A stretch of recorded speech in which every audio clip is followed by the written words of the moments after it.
Hello friends, welcome to the university thinkers. आपका आपके अपने चैनल यूनिवर्सिटी थिंकर्स में बहुत बहुत स्वागत है फ्रेंड्स। इस वीडियो में हम पैराडाइज रीगेन्ड को स्टडी करने जा रहे हैं फ्रेंड्स, जो कि लिखा है इंग्लिश पोइट जॉन मिल्टन ने। पैराडाइज रीगेन्ड को 1671 में पब्लिश करवाया गया था। पैराडाइज रीगेन्ड वॉल्यूम में ही जॉन मिल्टन के एक क्लोजेड ड्रामा सैमसन अग्नोस्टिस को भी पब्लिश करवाया गया था फ्रेंड्स। पैराडाइज रीगेन्ड एक शॉर्ट एपिक है। इसमें सिर्फ 4 बुक्स हैं और ये मिल्टन के मास्टरपीस पैराडाइज लॉस्ट का ही सीक्वल माना जाता है, जो कि 12 बुक्स में है। वो एक फेमस पोइम है।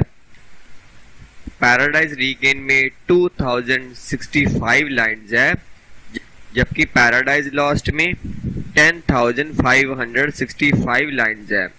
इसलिए बारबरा के लेवाइस्की ने इसको ब्रीफ एपिक बोला है। ये पोइम ल्यूक के टेम्पटेशन ऑफ क्राइस्ट पर बेस्ड है। फ्रेंड्स, पैराडाइज लॉस्ट जहां खत्म होती है, ये उससे आगे की कहानी है। पैराडाइज लॉस्ट में एडम और ईव को उनके सिन की वजह से, गॉड की बात ना मानने की वजह से ईडन गार्डन से निकाल दिया जाता है और उनको धरती पर भेज दिया जाता है, जहां उनको बहुत सारी सफरिंग फेस करते हुए रहना होगा। ह्यूमन बीइंग्स को सैटन के इम्पैक्ट से बचाने के लिए जीसस क्राइस्ट आते हैं। फ्रेंड्स, पैराडाइज रीगेन्ड पोएम की जब बिगिनिंग होती है तो जॉन मिल्टन ये डिक्लेयर करते हैं कि इस पोएम में उनकी जो इंटेंशन है वो जीसस क्राइस्ट को रेगिस्तान में जो टेम्पटेशन दिया गया था, जो लालच दिया गया था, उसको नरेट करने की है। Friends, Jesus Christ son of God हैं, होली स्पिरिट हैं, और जो सैटन है वो गॉड के अगेंस्ट है। ये फॉलन एंजल्स का लीडर है, जिन्होंने गॉड से बगावत कर दी थी और इनको स्वर्ग से निकाल दिया गया था। बुक 1 में पोएम की बिगिनिंग जीसस के बैप्टिज्म से होती है। बपतिस्मा देने वाले जो सेंट जॉन है वो जीसस को बपतिस्मा देते हैं, उनको बैप्टिमाइज करते हैं। स्वर्ग से एक होली स्पिरिट कबूतर के रूप में जीसस पर उतरते हैं और स्वर्ग से ये आवाज आती है कि तू मेरा प्रिय पुत्र है, मैं तुझसे पूरी रीति से प्रसन्न हूँ। इसके बाद जीसस क्राइस्ट पवित्र आत्मा की प्रेरणा से रेगिस्तान में चले जाते हैं, जहां वो 40 दिन तक उपवास रखते हैं, फास्ट रखते हैं और मेडिटेशन करते हैं, प्रेयर करते हैं। इस तरह से 40 दिन बीत जाते हैं फ्रेंड्स। अभी वो जो भविष्यवाणी है, जो वो स्वर्ग से आवाज आई थी कि जीसस सन ऑफ गॉड हैं, अब ये भविष्यवाणी जो है वो सैटन ने भी सुन रखी होती है, जिसकी वजह से जो सैटन है वो टेंशन में आ जाता है और वो दूसरे फॉलन एंजल्स के साथ मीटिंग करता है कि ये जो उनकी फ्रीडम को, उनकी आज़ादी को जो नया जो डेंजर आ गया है, जो खतरा पैदा हो गया है, उसके साथ कैसे डील करे।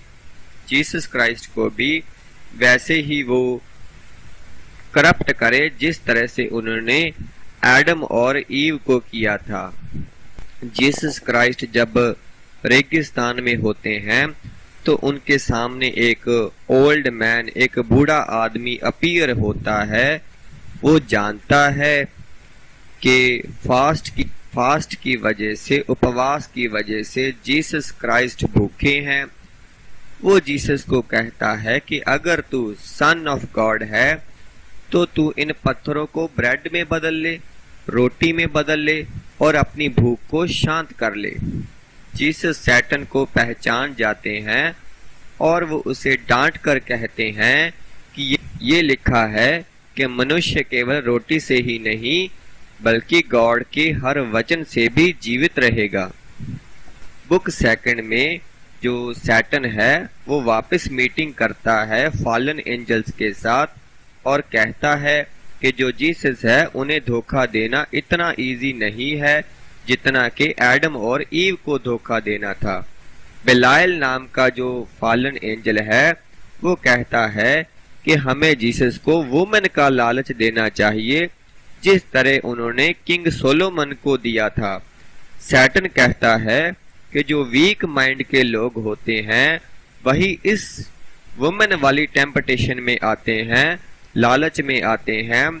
जीसस को हमें कोई बहुत बड़ा लालच देना होगा, वो इस तरह के किसी लालच में, इस तरह के किसी टेम्पटेशन में नहीं आएंगे, वो सन ऑफ गॉड हैं।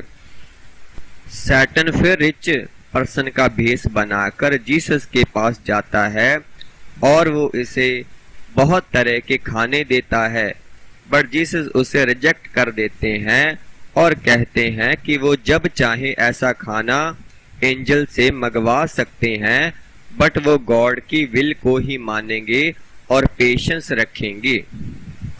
फिर सैटर्न जीसस को बहुत सारी दौलत का लालच देता है कि वो उस दौलत से अपने सारे काम कर सकता है। जीसस उसको भी नकार देते हैं और कुछ बाइबलिकल एग्जाम्पल देकर सैटर्न को बताते हैं कि बहुत सारे जो महान लोग हैं उन्होंने गरीब रहते हुए भी बड़े बड़े काम किए। जीसस कहते हैं कि जो पर्सन अपने पैशन पर कंट्रोल रखता है वो उसी तरह से किंग है जैसे कि रियलिटी में किंग होता है। बुक 3 में सैटर्न जीसस को धरती के सारे लोगों पर टोटल पावर का लालच देने की कोशिश करता है। सैटर्न कहता है कि वो पावर आने के बाद लोग उसकी बात सुनेंगे और उसकी हर बात मानेंगे।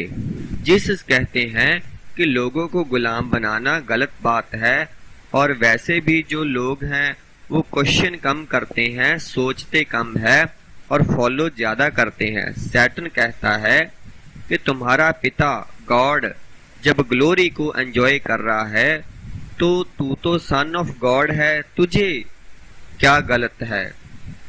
जीसस कहते हैं कि सच्ची ग्लोरी तो ओनली गॉड को ही अच्छी लगती है, पर धरती की जो ग्लोरी है या पावर है वो बेकार है, मीनिंगलेस है।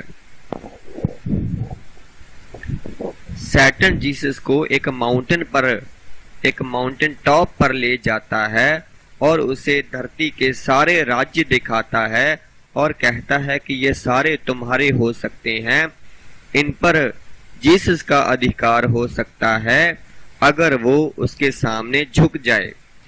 जीसस कहते हैं कि उनका राज्य जरूर एस्टैब्लिश होगा, उनका राज्य जरूर आएगा, पर सैटर्न की हेल्प के साथ नहीं। और जीसस सिर्फ गॉड के आगे झुकते हैं, वो किसी और के आगे नहीं झुकते। बुक 4 में जो सैटर्न और भी टेम्पटेशंस देता है बट जीसस उसे भी रिजेक्ट कर देते हैं। सैटर्न जीसस को विजडम, फिलॉसफी, म्यूजिक, आर्ट का लालच देते हैं बट जीसस इम्प्रेस नहीं होते। जीसस जब सो जाते हैं तो सैटर्न उन्हें सपने में भी परेशान करता है, वायलेंट तूफान भेजता है, बट जीसस को कोई फर्क नहीं पड़ता। फाइनली सैटर्न जीसस को यरूशलेम के टेंपल के टॉप पर ले जाता है और उससे कहता है कि यहाँ से अपने आप को नीचे गिरा दे, क्योंकि स्वर्ग के जो पवित्र आत्मा है वो उन्हें अपने हाथों में उठा लेंगे। जीसस कहते हैं कि लिखा है तू अपने गॉड का एग्जाम ना ले, उस पर विश्वास रख। सैटर्न फिर चला जाता है। जीसस अपनी मदर के घर लौट आते हैं और यहीं पर ये पोइम खत्म हो जाती है। फ्रेंड्स अगर आपको हमारी वीडियोस पसंद आ रही हैं तो आप हमारी वीडियोस को लाइक करें, शेयर करें और हमें कमेंट करके ज़रूर बताएं कि आपको हमारी वीडियोस कैसी लगी। हमारे चैनल के साथ जुड़े रहने के लिए आप हमारे चैनल को सब्सक्राइब ज़रूर कर लें। Friends thank you for watching. मिलते हैं नेक्स्ट वीडियो में।